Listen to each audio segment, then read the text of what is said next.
네, 안녕하세요. 여러분 반갑습니다. 자, 오늘은 9월 6일입니다. 토요일이고요. 20시 25분 지나고 있습니다. 자, 비즈니스 분석 시작을 해보도록 할게요. 네. 자, 이번 주의 최대 이슈는 아무래도 고용 지표였었죠. 세 개의 고용 지표가 발표가 됐는데, 첫 번째는 ADP. 이 ADP는 원래 좀 사람들이 무시했어요. 이 ADP는 원래 ADP가 발표가 되고 나서 그 주 마지막에 비농업 고용이 나오지 않습니까? 논팜이. 그죠? 근데 ADP는 짝퉁이다. 이 비농업 고용 지표, 이 논팜이 찐이다. 이런 인식이 강했단 말이에요.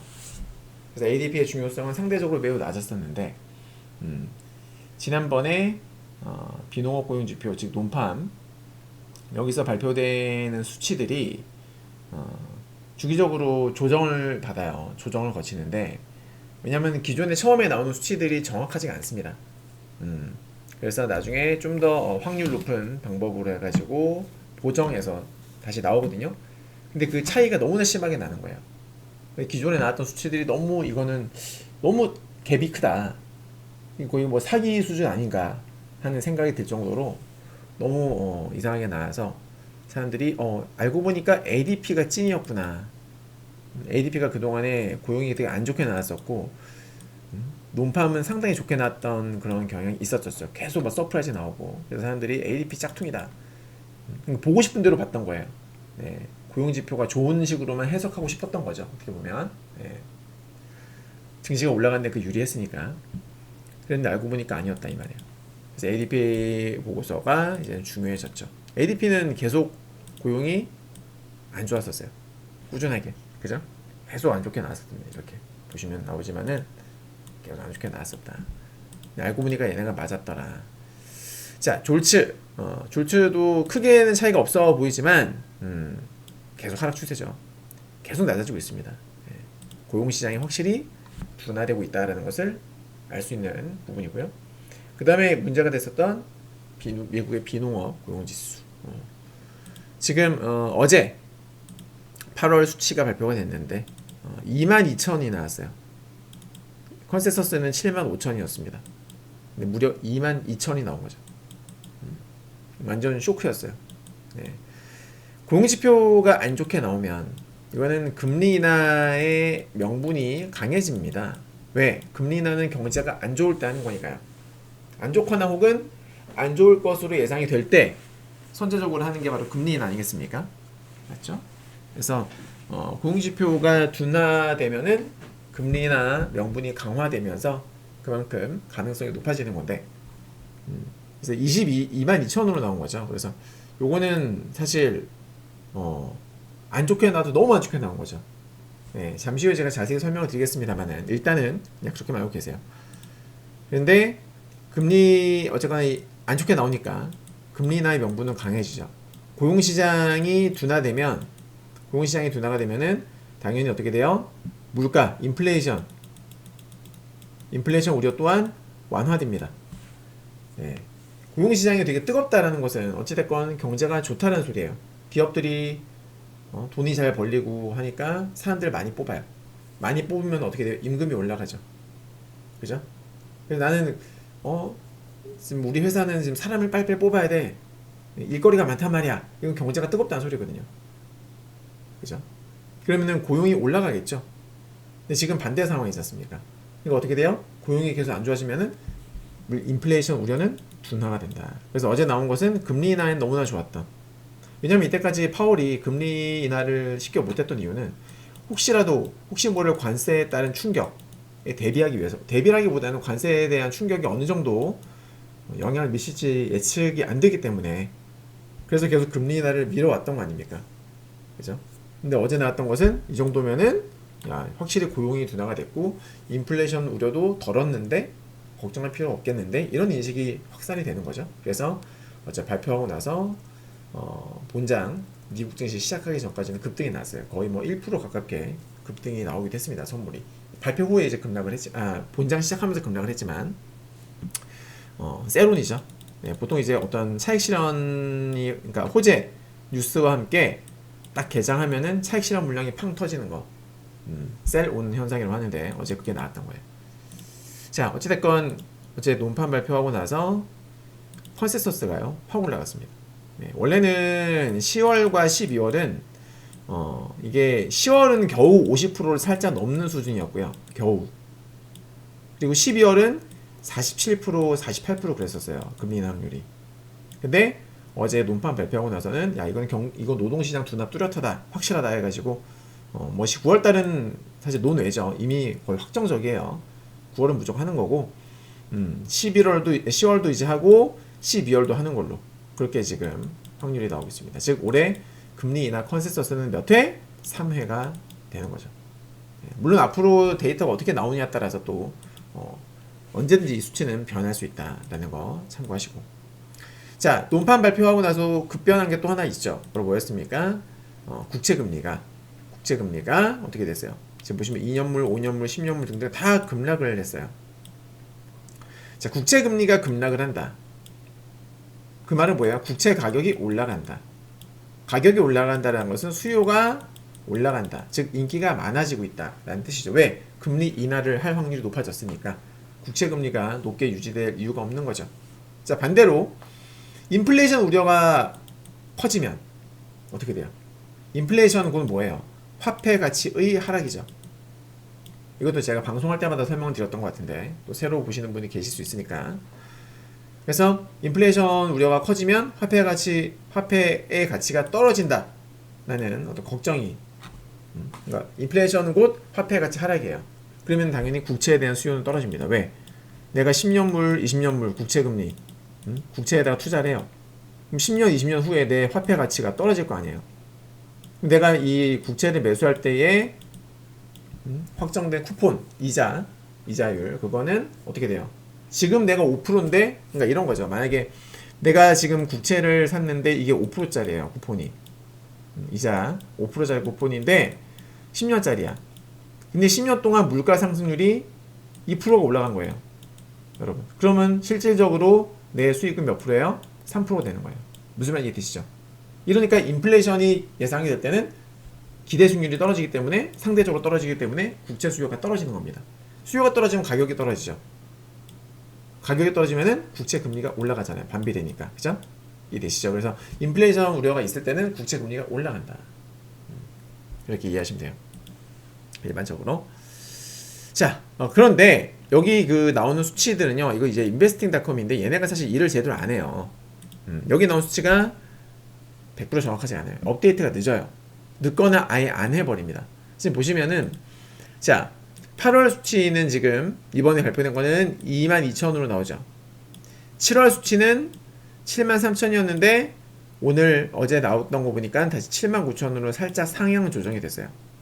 그리고 6월 수치는 147,000에서 하향 조정돼서 14,000으로 나오죠. 즉 정리하면 22, 79, 14가 맞아요.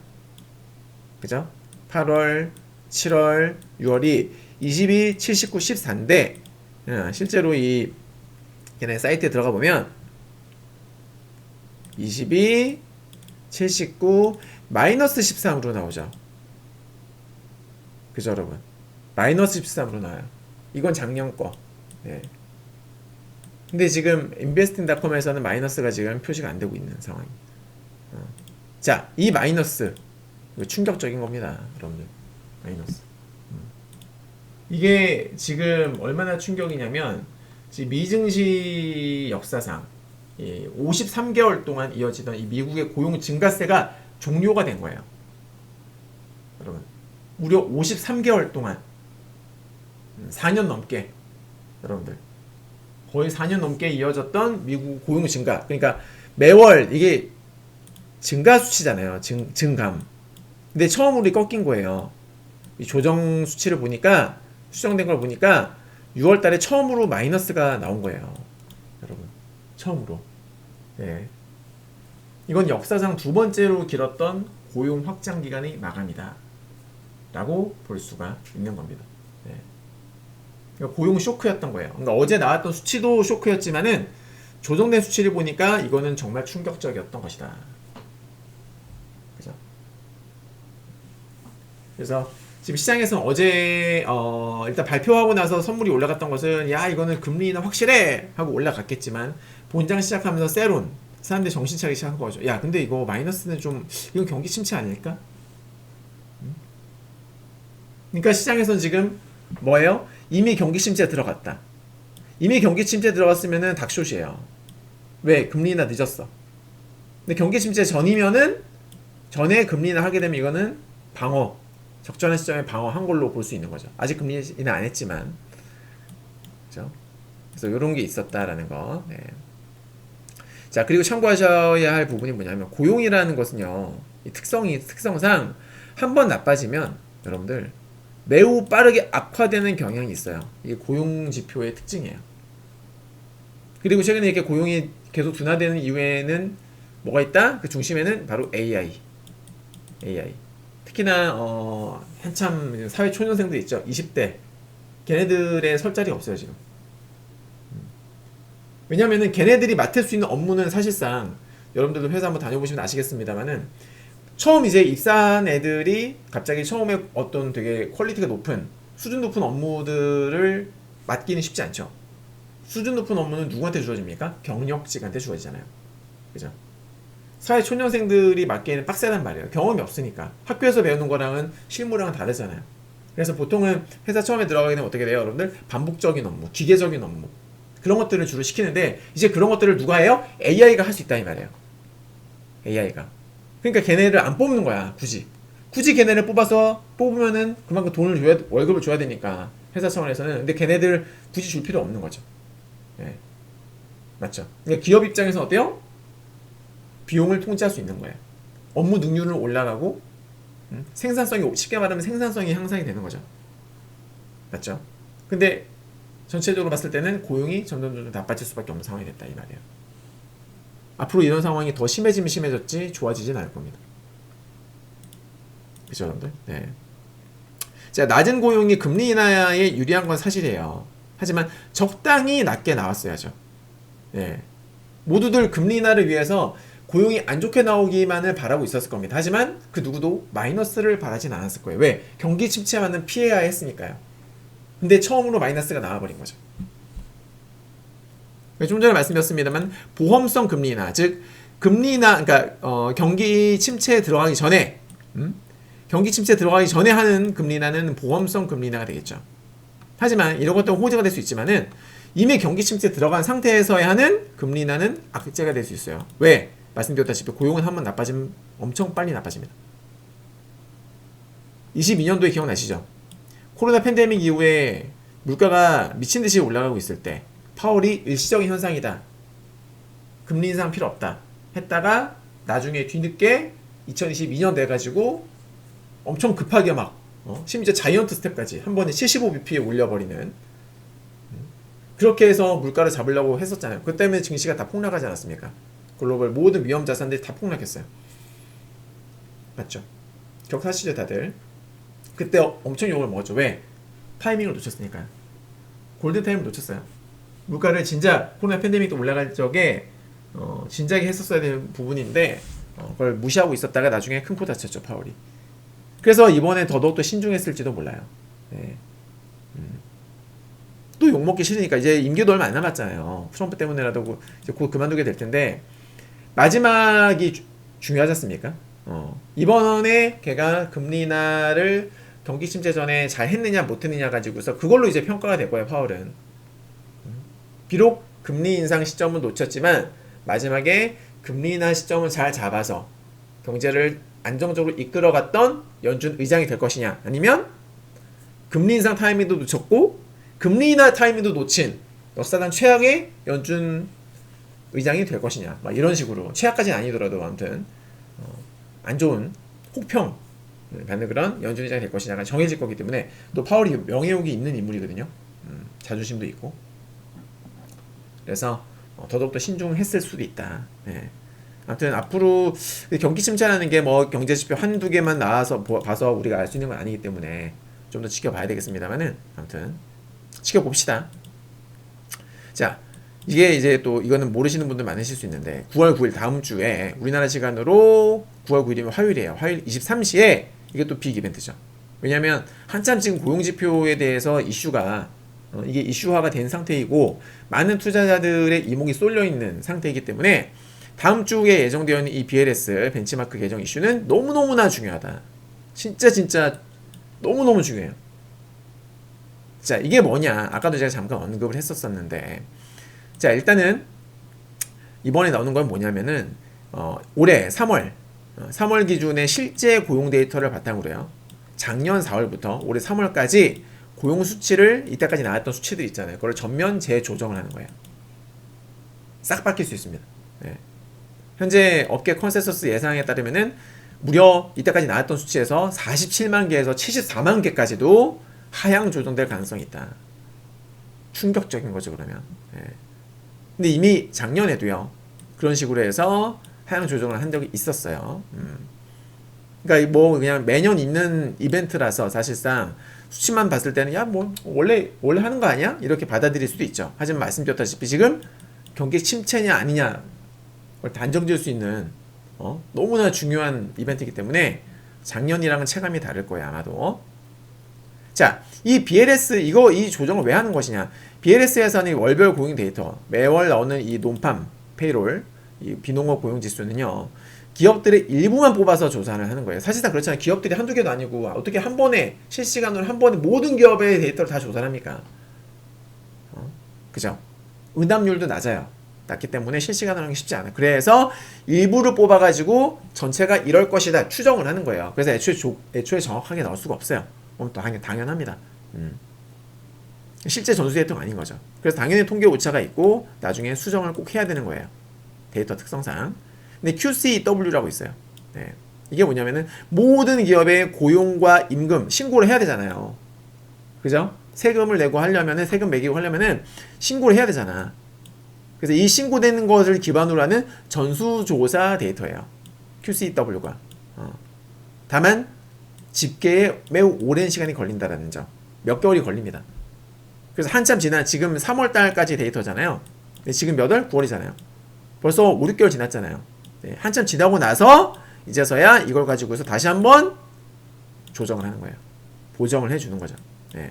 이미 지난 수치들이지만은 이게 되게 중요한 게 만약에 이번에 수치 조정을 했는데 알고 보니까 뭐 마이너스가 수두룩하고 막 2만 3만이 수두룩해.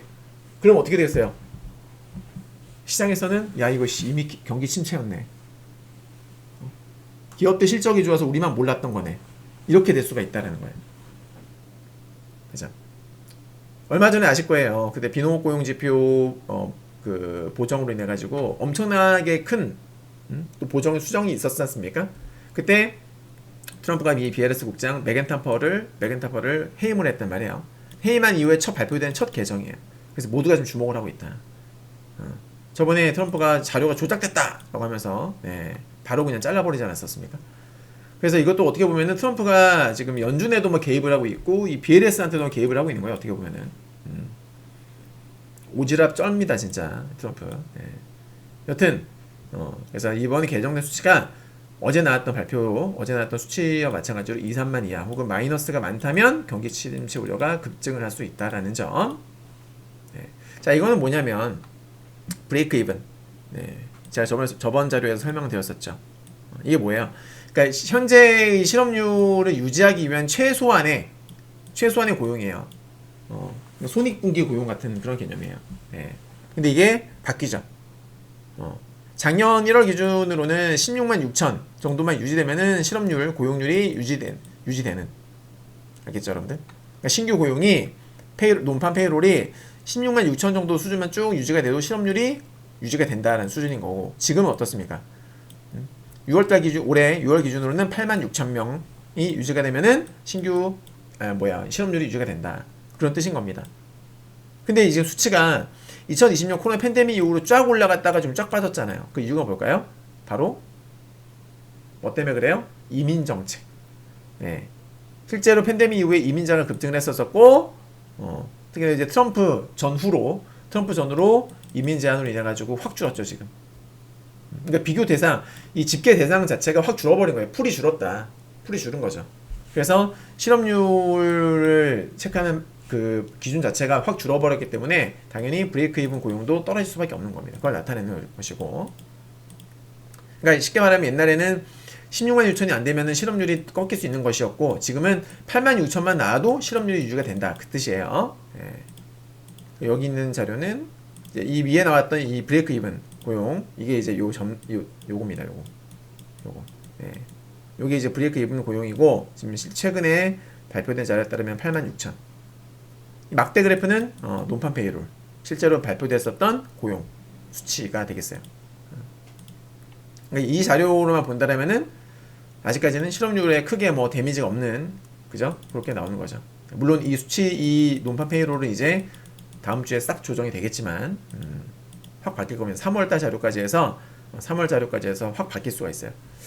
자, 요건 뭐냐면 실제 고용 증가와 고용률 유지에 필요한 신규 일자리 수를 비교를 한 겁니다. 여러분, 네. 이게 자, 잠깐만요. 내 그래프를 빼먹었는데? 빼먹었다. 네, 빼먹었네요. 그래프 어디 갔지? 잠시만요. 그래프 빼먹었는데 이거. 잠시만 기다려주세요. 제가 뭐 편집하다가 그래프를 빼먹은 것 같아요, 여러분. 에이씨, 어디있지? 에이, 패스할게요. 네, 이거 빼먹었네. 패스하겠습니다. 자, 요거는 뭐냐면은 직장을 옮기지 않은 사람과 직장을 옮긴 사람, 이 사람들의 3개월 평균치 임금 상승률을 비교한 건데, 재밌는 자료예요. 과거에 보면은 팬데믹 이후에는 빨간색이 녹색 위에 있죠. 그죠? 빨간색이 뭐냐면 바로 이직한 사람들의 임금 상승률이에요. 그러니까 그러니까 회사에서 야 제발 우리 회사로 와줘, 돈 더 줄게, 이거죠. 이런 수요가 많았다는 겁니다. 즉 한참 경제가 뜨거웠다. 우리 회사 일거리 너무 많아. 이 손이 부족해 죽겠어. 제발 우리 회사 좀 와줄래? 헤드헌터들이 한참 활동하던 시기, 그죠? 네, 그래서 막 이제 이 구인 이직 수요가 엄청나게 높았던 시기가 있대요. 그러다 보니까 아무래도 당연히 더 높은 연봉을 받고서 회사를 옮기는 거죠. 하지만 작년부터 어떻게 됩니까? 서서히 비슷해지던 이제는 추월당했어요. 그죠? 최근에 추월당했습니다. 거의 뭐 1년 넘게 지금 계속 하향하다가 결국에는 추월당한 거예요. 맞죠? 이제는 어떻게 됐어요, 여러분들? 이제는 이 직장을 유지하는 사람들이, 남아있는 사람들이 임금 상승률이 옮기는 사람보다 훨씬 더 높아지고 있다, 점점. 네. 맞죠? 그러니까 직장을 옮기는 사람들은 어떤 다른 회사에서의 어떤 수요 때문이 아니라 내가 이 직장이 안 맞아. 안 맞아서 옮기고 싶은데 새로 옮기고자 하는 직장에서도 나를 그렇게 되게 필요로 하지 않아. 그래서 예전보다 월급을 못 받는데 돈은 벌어야 되겠으니까는 어쩔 수 없이 가는 그런 구조가 되는 거예요. 맞죠? 네. 그러니까 인력난도 지금 여러분들, 이민자 감소로 인해 가지고, 이민자 급감으로 인해 가지고 노동 공급 자체도 많이 줄어들었어요. 그죠? 네, 인력난이 심해졌어요. 네, 심해진 겁니다. 사람을 뽑고 싶어도, 그러니까 예전처럼 있던 그 훌륭한 경력직들을 이제 뽑을 수 없는 거예요, 약간. 이제 더 이상 얘네들이 취한 전략은 뭡니까? 이제 기존 인력이라도 잃지 않아야겠다. 기존 인력들을 붙잡아야겠다. 그래서 야, 니네 월급 좀 올려줄게. 나가지 마. 나가지 마. 우리 지금 너희 너무 만족하고 있으니까 너희 나가지 마. 월급 좀만 더 줄게. 이렇게 하고 있는 거예요. 그러니까 신규 채용을 위한 임금 경쟁력보다는 현상 유지에 지금 무게를 두는 그런 전략이다. 그게 지금 수개월째 유지가 되고 있다, 그 말입니다. 네. 자, 이건 뭐냐면은 세인트루이스 연은에서 발표한 자료인데, 그러니까 아까도 말씀드렸던 이 브레이크 이븐, 이 브레이크 이븐 왜 나오죠? 이민 변화에 따른 이 브레이크 이븐 고용의 추정치 변화. 그러니까 무슨 말이냐면은 각 이제 그 여러 가지 시나리오가 있는데, 여기서는 16만 8천 명의 이민이 들어오게 되면은 브레이크 이븐이 15만 5천 명이 되는 것이고, 이민이 4만 4천 명 마이너스가 나면 브레이크 이븐은 3만 2천. 그러니까 이런 거예요. 그러니까 이민자 수가 늘어나느냐 줄어드느냐 뭐 이런 거에 따라서 브레이크 이븐도 변할 수 있다. 그래서 지금 보면은 현재 여러 기관에서 발표된 자료에 따르면은 현재 미국 고용시장에서 브레이크 이븐 고용은 32,000에서 82,000이다. 자, 그런데 어제 얼마 나왔어요? 22,000이 나왔죠. 그죠? 이 브레이크 이븐보다 낮게 나온 거예요. 그것은 실업률에 영향을 미칠 수 있는 그런 수치가 되는 거죠. 예. 일단 그러니까 중요한 것은 뭐냐면 다음 주에 발표되는 계정, 이 론판 페이롤 계정 수치를 보고 그게 만약에 32,000, 여기 최저치죠. 여러 통계 중에서 최저치인 32,000보다 낮은 수치가 많다면 실업률이 확 올라갈 수도 있다라는 거. 다음 달 발표 수치에서 그런 것들도 우리가 염두에 둬야 됩니다. 그죠, 여러분들? 네. 자, 이거 되게 중요한 자료예요. 이게 뭐냐면 미국의 지금 job workers gap이라 나오는데 일자리에서 이제 근로자, 그러니까 일자리에서, 그러니까 이제 회사에서 우리 고용 현재 지금 구인 광고를 낸 일자리 수, 거기서 근로자를 뺀 거예요. 네. 그러니까 일자리가 되게 많은데 지금 제발 우리 회사 좀 와주세요. 수요가 많아. 구인 수요가 많아. 네. 근데 실제로 지금 일할 사람이 얼마 없어. 그러면은 높게 나오겠죠. 코로나 팬데믹 이후에 그랬었죠, 여러분들. 그죠? 네. 기업들이 돈을 잘 버니까 서로 우리한테 와주세요. 그래서 일자리에 대한 어떤 구인 수요가 상당히 많았던 시기가 코로나 팬데믹 이후다. 근데 점점 떨어지고 있죠. 그죠? 노동 공급이 급감을 하고 있다. 그리고 AI와 관련해가지고 일자리를 잃고 있다. 뭐 이런 여러 가지 이유들로 인해서 떨어지고 있는 건데, 그래서 중요한 것은 뭐냐면은, 자, 플러스 값은 방금 말씀드린 대로 일자리가 근로자보다 많은 거고, 마이너스 값은 근로자가 일자리보다 많은 거죠. 반대가 되는 거예요. 그러니까 지금 이게 마이너스가 되면은 실업률이 증가를 할 수밖에 없는 상황이 되는 겁니다. 네. 그리고 새 금형은 리세션, 경기 침체. 자, 그런데 중요한 게 있습니다. 과거에 플러스에서 제로 포인트 혹은 마이너스로 들어갈 때 결국 뭐가 왔다? 리세션이 왔다. 제가 동그라미 쳐놨습니다. 양에서 음으로 될 때 결국 리세션이 오더라. 양에서 음으로 되고 나서 리세션이 오더라. 양음 리세션, 양음 리세션. 음이 되고 나서 좀 있다가 리세션이 오는 경우도 있고 거의 동시에 오는 경우도 있고. 네. 양음 리세션. 코로나 때도 잠깐 리세션. 그리고 지금 완전 제로 포인트 됐죠. 그죠? 이런데도 시장에서는 얼마 전에 오늘도 신고가 나왔죠. 어제도 신고가가 나왔죠. 예. 미친 거예요, 시장이. 제가 예전부터 이런 표현을 썼는데, 눈 가리고 앙호한다. 제가 그랬잖아요. 2달 전부터. 매크로는 숏이다. 매크로는 분명히 숏인데, 시장은 돈의 힘으로, 유동성의 힘으로 끌어올리고 있다. 미쳤다, 다들. 광기에 젖어가지고, 돈의 힘으로 계속 막 올리고 있다라는 말씀 드렸었는데, 모든 지표에서 이게 나타나잖아요.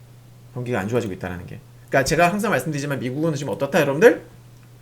어때요? K 불균형. 자, 고소득층과 대기업들, 얘네는 너무 좋아요. 너무 좋은데 하위 계층으로 갈수록 너무나 안 좋은 상황. 뭐 우리나라도 마찬가지지만 어딜 가든지 이런 양극화 현상이 있기는 한데, 특히나 지금 미국이 더더욱더 심해요. 일부 대기업들, 빅테크 기업들과 그리고 고소득층, 얘네들에 의해서 미국 경제가 지금 지탱이 되고 있는 겁니다. 과연 이런 현상이 언제 얼마나 올라갈까? 얼마나 유지가 될까? 의문입니다, 진짜로. 자, 그리고 요거는 뭐냐면 지금 당장 일을 원합니다. 근데 직장은 없어. 쉽게 말해서 백수예요. 네, 백수인데 열심히 구인 활동하고 있는 그런 어떤 그런 사람들인 거죠. 네, 그런 사람들의 비율인데, 보시면은 2023년부터 지금 여기가 딱 여기가 23년도인데 이때부터 해가지고 계속 계단식 상승을 하고 있는 상황입니다. 과거에 보시면 이 수치가 점진적으로 우상향, 자 보시면은 우하향에서 우상향으로 될 때 리세션, 자 여기도 우하향에서, 그죠? 갑자기 급격하게 우상향이 될 때 리세션, 코로나 팬데믹 때 갑자기 확 리세션, 지금은 마찬가지로 저점과 고점이 꾸준하게 올라가고 있죠. 근데 아직까지도 공식적인 리세션이 아니죠. 모든 지표가 지금 다 리세션 향해서 가고 있다. 팩트예요, 이거는. 네. 진짜 억지 부리는 게 아닙니다. 유명한 사람이죠. 이 사람은 스커트 루너라고 해서, 원래 어디에 썼죠? 기억이 난다. 시티인가요? 시티에 썼었나? 이따가 골드만삭스에서 이제 스카우트 돼가지고 간 사람인데, 이 사람은 어떤 성향이 약간 정말 단기적인, 중장기적인 것보다는 단기적 성향이 강한 그런 분이에요. 네. 이분이 9월달 이제 시장 주의할 점에 대해서 와치리스트를 올려줬는데, 첫 번째, 3분기 리밸런싱 플로우 조심해라. 3분기 말에 여러 자산운용사들의 포트폴리오 리밸런싱 흐름이 시장에 유동성 충격을 줄 수 있다. 이건 비단 뭐 이번 올해뿐만이 아니라 매년 얘기를 하는 건데, 원래 이제 포트폴리오 리밸런싱이라고 해서 보통 보면 제가 적어놨어요. 1분기 말, 각 분기 말별로 1, 2, 3, 4분기 네, 해가지고 이렇게 리밸런싱 하는 경우가 많이 있어요. 그 이유는 여기 보시면 특히나 2분기 상반기가 종료가 되잖아요. 그래서 반기 기준으로 리밸런싱 수요가 증가한다. 왜? 반기 수익률도 정산해야 되니까. 여러 자산 운용사들도 어쨌건 자신들의 수익률을 홍보를 해서 뭐예요? 갑자기 단어가 기억이 안 나네. 뭐죠? 돈을 모으잖아요, 그죠? 네, 그죠? 사람들이 이제 펀드 가입을 해가지고 돈이 모이지 않습니까? 운용자금을 갖다가 이제 늘리면 늘릴수록 걔한테 이득이 되니까 그런 걸 하기 때문에 정산을 해야죠. 리밸런싱을 하는 겁니다. 그리고 3분기 말 이때는 3분기 마감하면서 계절적인 수익률 조정도 있고 뭐 연말 대비 전략으로 리밸런싱도 하고 4분기 연말 수익률 그죠? 연간 수익 확정인 거잖아요. 당연히 리밸런싱 해야죠. 네. 이런 것도 그리고 이제 다음에 이듬해에는 어떤 식으로 할 것인가 뭐 계획도 세워야 될 것이고요. 네. 원래 이제 월말에도 약간의 소규모의 리밸런싱도 있습니다. 실제로. 아무튼 뭐 그런 거를 얘기를 하는 거고요. 이게 전 좀 중요하다고 보는데 9월 중순부터 이제 블랙아웃이에요. 어떤 블랙아웃? 자사주 매입 블랙아웃이 시작이 됩니다. 9월 중순부터. 이게 무슨 소리냐? 원래 미국 기업들 같은 경우에 실적 발표 전에 자사주 매입을 제한시킵니다. 왜냐면 기업들의 실적이 너무 좋을 거는 사실 임직원들은 알고 있잖아요. 알고 있잖아. 느낌 있잖아. 그래서 실적 발표하기 전에 거의 한 달 전부터는 니네 자사주 매입하지 마. 왜냐면 호재를 알고서 미리 살 수 있잖아요. 그걸 못하게 막은 거예요. 공평하게. 최대한 공정하게 하려고. 네. 그래서 보면은 자, 보통 1분기 실적 발표 언제 나옵니까? 4월, 5월. 4월 중순부터 시작이 되죠, 보통. 그러니까 딱 한 달 전부터 블랙아웃이 되는 거예요. 3월 중순부터 4월 중순까지. 지금 같은 경우에는 이제 실적 발표 거의 다 대부분 얼추 끝났죠. 중요한 기업들은. 자, 10월 중순부터 실적 발표가 8월 이번에 7월 중순부터 8월 초 이제 9월까지도 이어졌는데 이때 이제 실적 발표가 한참 나왔단 말이에요. 그죠, 여러분들? 네. 그죠? 그리고 나서 다음 실적이 또 언제냐면은 10월 중순에서 11월 초예요. 10월 중순부터 이제 또 실적 발표가 시작이 됩니다. 그러니까 지금 어디에요? 9월 중순이잖아요. 9월 중순. 이제부터는 다음 주부터는 슬슬 블랙아웃이 된다. 네. 다음 주부터는 서서히 블랙아웃이 됩니다. 이해되셨죠? 실적 발표는 5월 초까지만 난다는 게 아니라 거의 뭐 한 달 넘게 기업들마다 이벤트가 실적이 일정이 다 다르기 때문에 정말 많은 기업들이 있잖아요. 걔네 실적은 거의 5월 초보다는 거의 뭐 5월 말까지 나옵니다. 5월 말에서 그 다음 해까지 나와요. 초는 말이라 바꿀게요 제가. 6월까지도 나옵니다. 예. 근데 말이라고 하는 게 적당할 것 같아요. 그죠? 예. 뭐 기업들마다 실적 일정이 다르니까. 아무튼 아셨죠? 그래서 지금은 뭐다? 조금 있으면은 9월 중순부터 되니까는 자사주 블랙아웃 매입 제한 시기에 들어가게 된다. 근데 이제 수급적인 면에서 수급 악화 요인이 될 수 있는 거죠. 네. 미국 증시가 이제 끊임없이 계속 올라가는 이유 중에 하나가 뭐냐면 첫 번째는 개인들의 401k 개인이라기보다는 직장인들의 401k 연금 월급 중에 일부가 네, 강제적으로 이렇게 걔네가 선택할 수 있어요. 월급 중에 일부가 계속 자동적으로 매수가 되는 거예요. 거기다 기업들도 그 다니는 회사에서도 일부를 더 보태줘서 매수를 해주게 합니다. 보태주는 거죠. 네, 이것도 제가 지난 영상에서 설명드렸어요. 미국의 401k 제도는 너무 좋아요. 우리나라도 본받아야 돼. 이런 거 있으면 우리나라 증시도 꾸준하게 수급이 유입이 되기 때문에 너무 좋을 수가 있겠죠. 그죠, 여러분? 그 다음에 두 번째, 자사주. 미국의 기업들은 자사주 매입이 진짜 되게 뜨거워요. 얘네들은 꾸준하게 합니다. 네. 너무나 적극적으로 하고 있죠. 안 할 이유가 없잖아요, 사실상. 지금 지난 미국 50년 역사만 되돌아보더라도 꾸준하게 올라가는데 자사주 매입을 안 할 수 없어요. 맞죠? 네. 그래서 이런 것들이 큰데 아무튼 9월 달에는 이런 측면에서 봤을 때 자사주 매입이 조금 이제 제한이 되니까 수급적으로는 악화 요인이기도 하다. 제가 저번에 말씀드렸습니다만 9월 달에는 또 세금 이슈도 있습니다. 미국의 세금 이슈들은 뭐 4월도 있고 뭐 6월도 있고 9월도 있고 한데 나눠서 많이 내는 게 있어요. 있는데 아무튼 9월에도 세금 이슈가 있다. 그러니까 수급적으로도 봤을 때 자사주도 지금 금지 플러스 세금도 내야 돼. 이런 어떤 이벤트들이 있는 거죠. 9월 달은. 그러니까 전통적으로 9월 달에 약세의 어떤 이유가 있는 거예요. 네. 자, 그다음에 개인 투자들의 참여 감소, 시장 참여가 줄어드는 중이다. 아마도 세금 때문에 그런 거겠죠, 그죠? 네, 개인들의 매수세가 이 리테일 매수세라고 하는데 리테일 매수세가 진짜 컸거든요. 이번 장에서 얘네 역할이 컸는데 얘네들의 시장 참여가 줄어든다라는 것은 유동성 약화로 이어질 수 있는 부분이다. 그리고 옵션 만기 리스크, 롱감마 버퍼 축소, 대규모 옵션 만기가 도래했다는 거예요. 그러면서 시장의 변동성이 커질 수가 있다. 네. CTA 그리고 변동성 전략 과다 익스포저, 하방 리스크라고 되어 있어요. 그러니까 트렌드 이건 이제 기계적으로 알고리즘에 의해서 매수 매도 되는 거예요. 우리 사람들이 직접 막 알고 사람들이 직접적으로 야, 이건 롱인데 숏인데 판단하는 게 아니라 그냥 프로그램이 된 거죠. 알고리즘대로 시장이 올라가는 추세다. 그럼 추세가 깨질 때까지는 계속 그냥 무한정 매수. 네. 떨어진 추세다. 무한정 매도 계속. 예. 확실하게 추세 전환이 일어나기 전까지는 계속 그 흐름 유지하려고 해요. 그러니까 미친 비이성 상승이 종종 나오는 거예요. 미국 증시에서는. 네. 그죠? 그 어떤 증시에서도 볼 수 없는 그런 비이성 상승이 미국에서 자주 나오는 이유가 이런 겁니다. 이렇게까지 올라간다고, 말도 안 되게 올라간다고 하는 게 이 CTA가 커요. 말씀드렸던 개인 리테일 매수세 401k 플러스 자사주 플러스 미친 CTA 때문에. 네. 비이성 과열인데도 계속 올라가는 막 그런 비트코인에서도 볼 수 없는 그런 말도 안 되는 흐름들이 나오는 이유가 이거다. 그죠? 근데 얘네가 지금 과다 익스포저, 충분히 너무나 많이 한쪽으로 쏠렸다 이 말이에요. 쉽게 말하면. 자, 9월달은 뭐 통계적으로 약한 달이다. 이건 제가 여러 번 설명드렸었고요. 네, 요것도 마찬가지 똑같은 내용이에요. 그리고 경기 민감주, 하이베타주, 평균 회귀 가능성. 최근 급등했었던 경기 민감주와 고베타 종목들이 평균 회귀 조정 가능성이 있다. 그러니까 이거는 이제 변동성이 컸던 종목들이 다시 제자리로 돌아갈 수 있다. 뭐 이런 뜻입니다.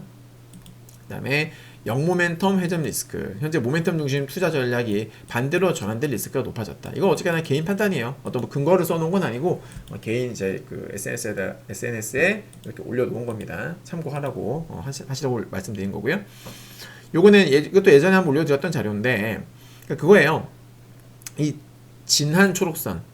자, 이 진한 초록선은 뭐예요? 금리 인하 이후에 그러니까 금리 인하를 선제적으로 보험성 금리 인하를 한 거죠. 네. 그러니까 진한 초록선이 나왔을 때는 지수가 올라갔어요. 금리 인하하고 나서 지수가 올라갔고요. 그죠? 네. 그 다음에 연한 초록선은 어땠어요? 금리 인하를 하고 나서 여러분들, 네, 그러니까 진한 초록선은 금리 인하 이후에 경기 침체 없었던 겁니다. 있었던 게 아니라 없었던 거예요. 네, 그러니까 적절하게 잘 조치를 한 거죠. 보험을 잘 든 거예요. 두 번째 연한 초록선은 금리 인하 이후에 결국 경기 침체가 발생한 거예요. 늦은 거죠, 이미. 늦어버린 거예요. 네. 그죠, 여러분들? 이미 늦은 겁니다. 그래서 보험성 인하는 호재고 대응성 인하는 악재다. 근데 실제로 그때 보면 예우가 안 좋았었죠. 그죠? 네. 자, 요거는 보시면 미국의 오피스. 제가 그 미국의 지금 상업용 부동산 너무 안 좋다라고 말씀드렸었는데 공실률이 지금 최대다, 최고치다 말씀드렸었는데 연체율도 지금 오피스 모기지 연체율이 지금 사상 최고치를 기록 중이다라는 겁니다. 여전히 안 좋아요. 그죠? 예. 이렇게 된 이유는 뭐다? 하이브리드 근무, 원격 근무. 특히나 코로나 팬데믹 이후에 그 재택근무 수요가 늘었잖아요. 예. 그러다 보니 그때부터 해가지고 공실률이 쭉쭉쭉 늘어났죠. 아직까지도 이어지고 있는 거예요. 아직까지도. 거기다 고금리가 오래 장기화되다 보니까 뭐 리파이낸싱 부담도 있을 것이고 등등 이런 것들. 예. 그러니까 이게 지금 현재 금융위기 때보다도 더 심각한 수준에 이르렀다라는 겁니다. 좋을 건 없죠, 경제에. 자, 이거 좀 전에 아까 나왔었던 CTA. 예. 미국 포지셔닝, 미국 주식 포지셔닝을 보여주는 그래프. CTA가 뭐냐? 말씀드렸던 대로 시스템 알고리즘. 트레이더라기보다는 프로그램이에요. 네.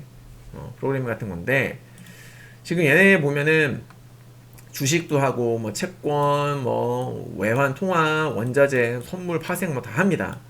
근데 말씀드렸던 대로 추세 추종이에요. 추세 추종.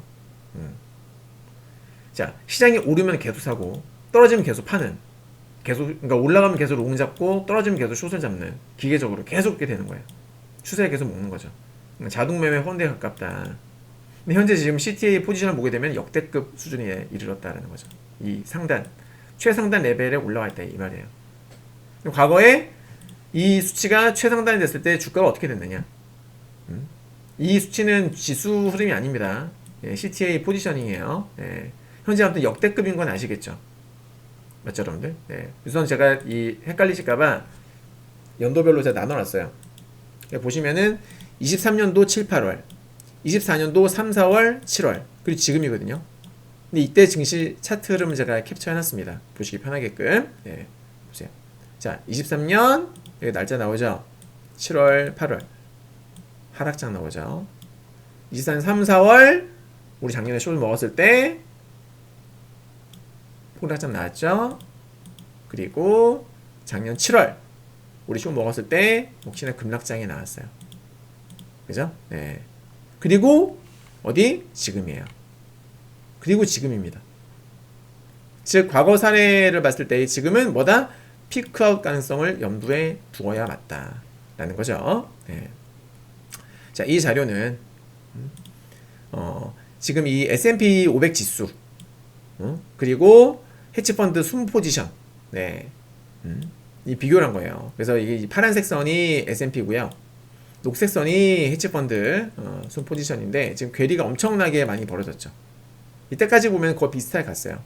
그러니까 쉽게 말하면은 이 헤지펀드들이 포지션을 늘 때 지수도 올라갔고 떨어질 때 같이, 그러니까 항상 시기적으로 일치를 하는 것은 아닙니다만은 거의 같이 떨어지기도 했었었고. 근데 지금 어떻습니까? 지금 디커플링이 난 지 벌써 4-5달 때 됐죠 지금. 그죠 여러분? 네. 그래서 보시면 얼마 전에도 2025년 초에 2월달 3월달 그때 보시면, 자 그때입니다. 이때 보시면은 지수는 올라가요. 여기죠. 지수는 올라갔는데 지수는 올라갔는데 어떻게 돼요? 헤지펀드는 팔았죠. 네. 2월달 수급은 그러니까 녹색이 수급이에요. 녹색이 헤지펀드 포지션. 그러니까 수급은 꺾이는데 지수가 위에 버텼단 말이에요. 결국 지수 폭락이 나오면서 만났죠. 지수 폭락이 나오면서 헤지펀드 다시 매수하죠. 그리고 지수 올라가면서 헤지펀드 다시 팔았거든요. 근데 지금은 지수는 계속 올라가고 있는데 헤지펀드는 안 들어와요. 계속 얘네들은 매도만 하고 있네. 그죠? 네. 그러니까 얘네도 매크론을 숏이라 보는. 그래서 제가 그랬잖아요.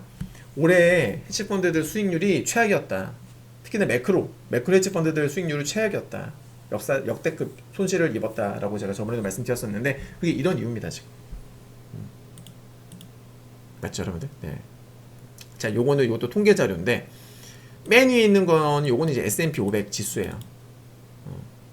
그리고 30년물 보통 여러분들 장단기 금리 차라고 해가지고 10년물과 2년물 많이를 이제 비교한 자료 많이 보셨을 텐데 요거는 30년물과 2년물을 비교를 한 거예요. 이 국채금리 스프레드 그 차이 비교한 건데 이걸 이제 RSI 지표로 나타낸 자료예요. 네. 근데 여기서 나타낸 건 뭐냐면 이 스프레드가 이 RSI 지표가 여기 가운데 이게 50이거든요. 네.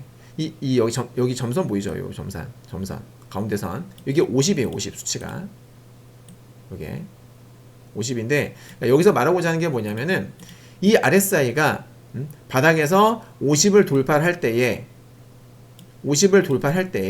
그때 지수가 큰 조정이 나왔었다라는 것을 의미하는 거예요. 이해되시죠? 지금 돌파했다 이 말입니다. 네. 과거 패턴대로면 어떻게 되겠어요? 지수가 또 크게 하락할 수 있음을 나타내는 그런 시그널이라고도 볼 수가 있는 거겠죠. 그죠? 네. 자, 이거는 제가 지난 시간에 보여드리려다가 제가 잘못 적어가지고 패스했던 자료인데 어려운 건 아니에요. 나스닥의 계절성, 대선 주기, 10년 주기 이런 것들을 종합적으로 비교 분석한 겁니다. 네. 파란색은 나스닥의 컴포짓, 그러니까 이제 사이클 컴포지트예요. 나스닥에. 전체 여러 가지 그 통계들을 다 짬뽕을 해놓은 비교 분석 지수라고 보시면 돼요. 네. 말씀드렸던 이 여기 위 세 가지를 동일 가중치로 합쳐가지고 만든 과거 평균 사이클 패턴인데, 노란색 점선은 뭐야 여러분들? 요건 지금 현재 지수. 요거는 현재 지금 실제 나스닥. 예. 그래서 비교해보게 되면은 뭐 완전 똑같진 않지만은 방향성만 보시면 초에 어쨌거나 계단식 상승 파동이 나왔고, 실제로 그 컴포짓은 올라가는 거였었는데 실제로는 어떻게 됐어요? 계단식으로 이렇게 조금은 버텼죠. 그 다음에 컴포짓이 어떻게 해요? 약세죠. 여기서 약세로 전환이 되죠. 약세로 전환될 때 실제 지수는 관세 우려 때문에 폭락을 했었고, 그 다음에 컴포짓이 다시 올라가죠. 올라갈 때 지수도 같이 올라갑니다. 맞죠 여러분? 그리고 컴포짓은 이제 이미 빠지기 시작하고 있어요. 지수는 아직 안 빠졌어요. 맞죠? 네. 패턴대로면 지수도 빠져야 정상이겠죠. 그죠 여러분들? 자, 요거는 1971년도 이후에 미국의 금리나 사이클별 여러 가지 자산들의 수익률을 비교를 한 거예요. 보면은 금리나 시작점, 금리나 종료 시점, 그리고 금리를 몇 프로에서 몇 프로까지 떨어뜨렸는지 나옵니다. 근데 통계적으로 봤을 때 가장 안정적인 게 누구다? 바로 골드다. 뭐다? 골드다. 골드랑 채권이다. 평균 수익률이 보시면은 13.4%, 13.4%로 골드와 채권의 수익률이 압도적으로 높다는 걸 알 수 있어요. 그러니까 중장기적으로 투자를 하는 사람들에게는 지금 이제 금리나 본격 금리나 시점이 도래했기 때문에 어떻게 돼요? 골드. 이미 뭐 금리나 사실 작년부터 시작을 한 거죠. 작년부터 시작했다가 올해까지 동결을 계속 유지를 했었던 건데, 네. 결과적으로 놓고 보면은 골드는 작년부터 해서 어마어마하게 오른 상태죠 지금. 그죠? 엄청 올랐죠. 맞죠? 아무튼 이런 상황입니다. 골드 이미 지금도 얼마 전에 신고가를 경신했었었는데 그렇다. 근데 오히려 나스닥이나 S&P는 좋지 않아요. 평균적으로 보시면 기복이 심해요. 엄청 좋았을 때도 있는데 마이너스가 났을 때도 있었어요. 이거는 제가 아까 설명드렸었던 보험성 인하냐 대응성 인하냐 거기에 따라서 달라지는 거겠죠. 네. 이렇게 이해하시면 되겠고, 자, 요거는 네, 방금 말씀드렸던 금 가격의 계절성을 지난 50년 동안 데이터를 기반으로 정리를 한 건데, 초록색은 수익률이에요. 금의 평균 수익률이고, 여기 점이 있죠. 요거 이 검정색으로 된 요거는 뭐냐면 승률. 그러니까 금 가격이 실제로 플러스를 기록을 했었던 빈도. 그러니까 둘 다 결국 이 검정색과 녹색이 둘 다 높게 나오는 게 좋은 거예요. 아셨죠? 검정색이 높아진다라는 거는 그만큼 승률이 높았다. 금에 투자했을 때 플러스 날 수익률이 높았다라는 걸 의미하는 겁니다. 그래서 통계적으로 해보면은 가장 좋았던 기대 수익률 및 승률이 가장 높았던 달은 1, 2, 8, 9, 11이다. 네. 1 승률 55%. 그죠? 괜찮죠? 그죠? 네. 1 그리고 8, 9 그리고 11. 네. 12는 기대 수익률이 높은데 승률이 좀 떨어져요. 그래서 전체적으로 기대 수익률 및 승률이 높은 달은 1, 2, 8, 9, 11월 정도 된다. 참고하시고. 자, 다음 주 경제지표 보겠습니다. 일단 제가 아까 말씀드렸던 한국 시간 23시 9월 9일날 네, 비농업 고용 전체적으로 조정이 있을 예정이고요. 네. 그리고 이번 주는 이제 뭐가 나옵니까? 드디어 또 물가지수. 원래 항상 그 순서대로 되죠. 비농업 고용 다음에는 물가예요. 소비자 물가 CPI, PPI 나옵니다. 근원 생산자 물가 그리고 근원 CPI 봐줘야 되겠죠. 중요한 건 뭐다? 헤드라인보다는 근원이 중요하고, 근원 중에서는 YOY보다는 MOM이 중요하다. 그래서 전월 대비가 지금 중요한 겁니다. 네. 체크해야 되겠고, 그리고 이제 이것도 주마다 나오죠. 미시간대 인플레이션 기대치, 예상치, 그리고 소비자 기대지수, 심리지수 등등, 예, 이런 것들도 알고 있으면 도움이 될 것들이에요. 네. 자, 여기까지 매크로 분석이었습니다. 네, 감사드립니다.